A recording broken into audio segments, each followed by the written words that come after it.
Hello everyone, it's Amy and welcome back to my channel. This is another one. I'm crafting, it's a craft with me that I'm doing with Sonya.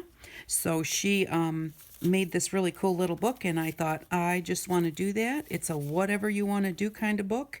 And so today we're going to put the signatures together so that the pages stay together. And I'm going to do, she sewed hers together with her sewing machine. I'm going to do the 3-hole pamphlet stitch just because I'm too lazy to get out my sewing machine. So I'm just going to punch 3 holes right in the center fold of my little booklet. And I like to just use a book that opens, foam books open up really nicely to hold your book in place while you're punching your hole. I like my strings to be on the inside of my signature. If you want them to hang on the outside of your book, then you just start from the outside. But the way you do the 3-hole pamphlet stitch, to me it's one of the easiest ones to do.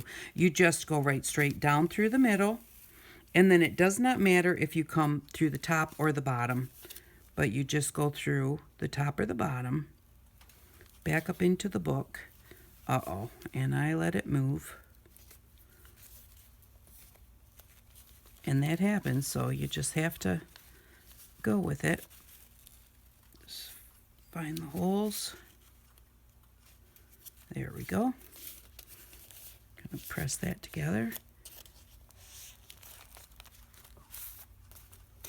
And if you don't have a big needle, you can use a wire folded in half. You fold the wire in half like this to hold your thread. So, and then I'm going to make sure that I hold my string out of the way and go back down through the middle again. That's just so that you don't like go through the middle of your string. This is just a piece of embroidery floss. And then I'm going to go back again through the opposite. If you went through the top, go through the bottom. And I'll have to see if I can't find that hole, so I'm going to go back over here. And I'm going to just poke through there again. And so we're just going to go through that hole there. Okay, and once you get to this point here, what you're going to do is you're going to go through the one that you've already got sewn. Oh, that's okay that my needle came off. So that now you've got it, looks like this, where you can tie your knot. And this is 4 times the length of my book. You don't need that much. I just cut a piece, wasn't even thinking about it, so I measured it to let you know. It's 4 times the length, so that's why I have all of this extra string. I normally do 3 times the length, and you still have a lot extra so you can tie it. And then I am just going to cut those off to the bottom of my book. And there we go. So now I can decide what I want to do with those later. And there's my book. And so what I did was, this piece of tissue paper was ripped unevenly on this side. And so I had set it aside. And no, I used it for the gesso. That's what it was. And so all I did was I just ripped it a little bit unevenly all the way around the whole thing. And then I just glued it to a piece of paper. So this is my cover. On the back, I glued the whole thing except for the edges because I want them to get a little bit tattered. And then on the front, I just put some stick glue right here so that the front actually kind of, if I want to maybe put something under there that you can see, like, let's see what I have, a little piece of paper here. So if I wanted to like put something underneath there, I could. But just really for the fact of I wanted it to kind of be loose and yet attached so that it all opens together. So this is the order that I put the pages in. So I've got a tea dyed. I loved how this looks. So this is a piece of the tissue paper, and I didn't do this on purpose. I didn't see it till after I was looking through the book, but the tissue paper has really muted down the Hebrew paper underneath there that I had painted. So I think that just looks really awesome. And so then we've got some Hebrew paper, music paper, some old printer paper, and then a piece of the kids' writing paper, a little doily, construction paper, eco-dried paper, tissue paper, and then just a piece of colored paper that I use paint water paper, and then another piece of paint water paper in the middle, the one with the little dots on it. So what do we have? That's the cover. So we have 1, 2, 3, 4, 5, 6, 7, 8, 9, 10, 11. So 12 pages. So 48 pages altogether. Because when you fold them in half, you now have 24, and then you have 2 sides to each page. So that's a nice size book. Actually, it might be a little bit big, but it's going to be fun. I forgot to start my timer, so hopefully I don't go too long on this. So there's our little booklet, and now I wanted to show you the first thing that I started after watching her. I was sitting in my chair, and I found this roll of, it's just an old calculator roll, and I had it sitting there, and I had some tickets punched out. I hadn't done anything to them, but and I thought, well, I'm going to just play with those, because that's the whole point. We're just playing. So what I did was I just took the roll and folded it the size that I wanted my ticket, and then just went back and forth and back and forth. And I'm just going to cut it off the roll. Now, those ones, actually, I had just left them on the roll, and they were all rolled on there. But and if you don't have that kind of paper, you can just just cut a strip of copy paper, any kind of paper, and then just fold it up the size that you want your tickets, and then just take a hole punch. And what you want to do is you just want to cut out a quarter of a hole. So you don't want to cut it half or anything. So I actually have marks that I put on my punch to show me where the quarter line was. And they're not going to be perfect unless you really accordion it well, but they're going to be pretty good. But I just want to line it up, and just so all you're doing is nipping a little bit right there. But then when you do that, when you open it up, you've got the little ticket punch on there. So I just do that on all four corners, like that. And like I said, unless you fold it really perfectly, they're not all going to be the same. But that's okay. That's what makes them homemade. And so there we go. And now we have this whole line of tickets. See, this one is bigger than this one, and these two are not exactly the same. And if you want to go back in and, you know, like say, oh, well, let's punch that a little better, which it doesn't like to punch something so thin, I guess. But, you know, so they're not perfect, but that's okay, because they still just look like tickets. Unless you look really hard, you know, you're not really going to notice that. So I had my tickets, and I thought, well, what am I going to do? So I just grabbed whatever I had there, and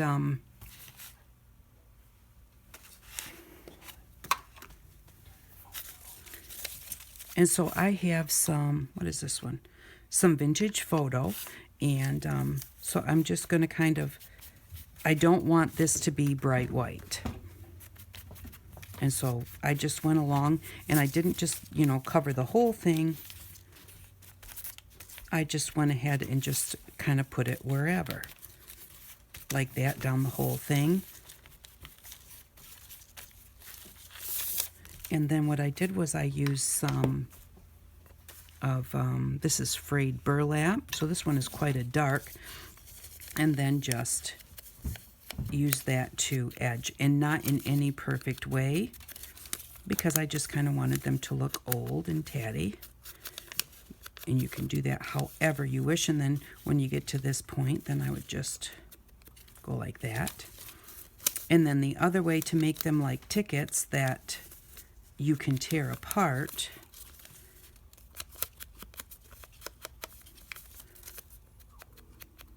if you don't have one of these, you can just use your needle, and you can just use your needle and just punch some holes along there like this,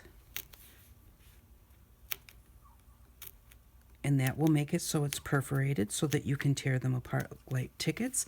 But if you have one of these, this has something to do with sewing, like marking patterns or something.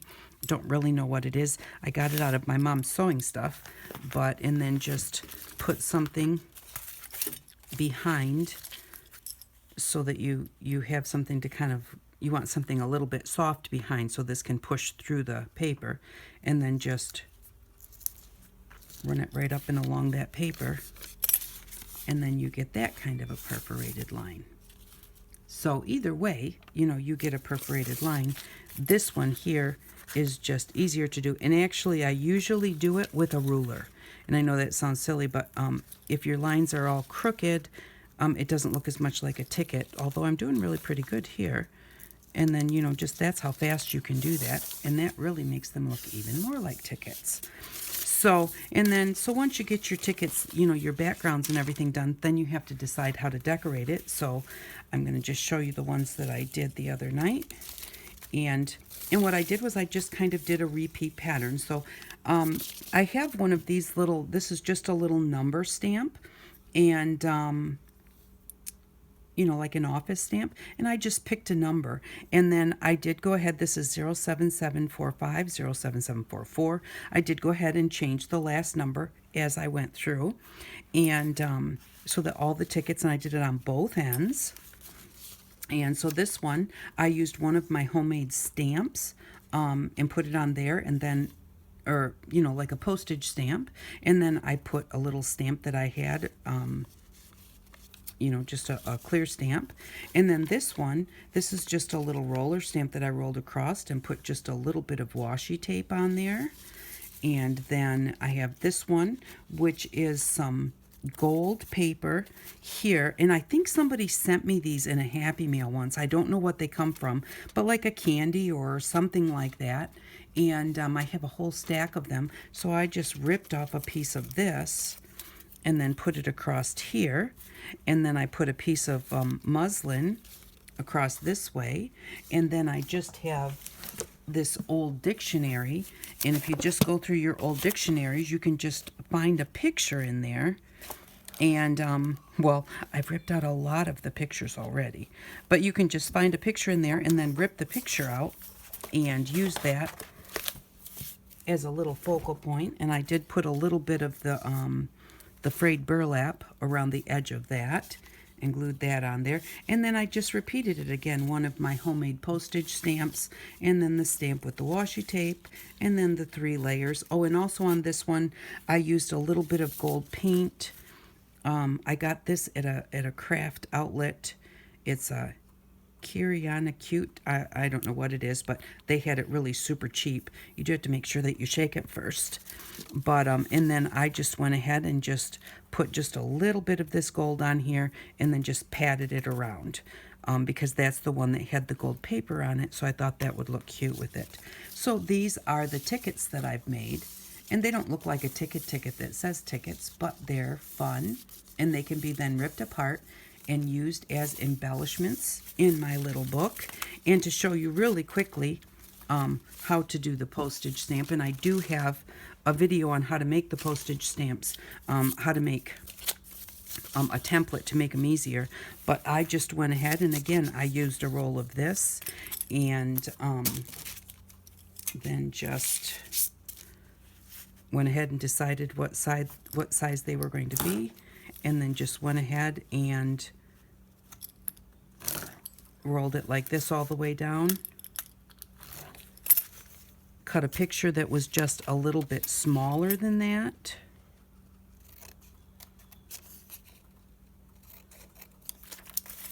And then just glued that right on there with stick glue.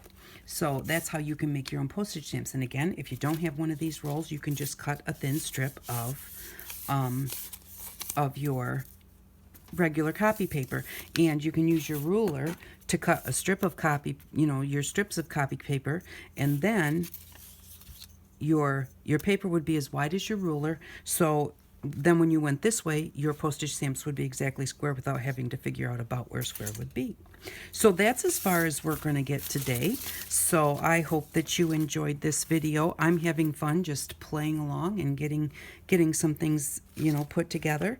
So thank you very much. I hope that you all have fun crafting, and I hope that you all have an outstanding day. Bye-bye.